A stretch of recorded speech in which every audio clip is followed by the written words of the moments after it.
What's your perspective of the CPOA? Is it a necessary entity, or is it a hamstring for the department?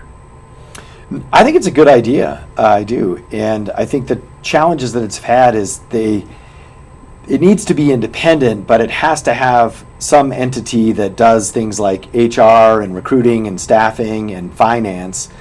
And it's been reviewed several times, but they've cut the executive branch of government totally out of it, which I understand in terms of like the people on it and the decision makers.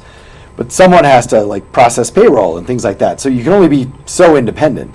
And now it's so independent that I couldn't even tell you who's in charge of it, like literally even in terms of office space, because they have written the law so tight that the executive branch can just be nowhere near it at all.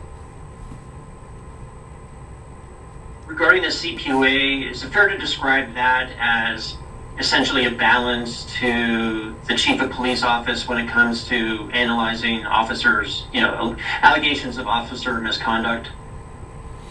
Object to the form. Go ahead. So I think it is certainly outside input, and that is important.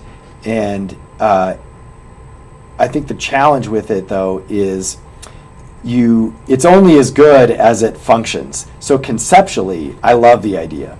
It has not functioned well. They've had like quorum problems, and they've also had investigator challenges. So to your point about is it a balance? Well, in theory, yes, and that's great.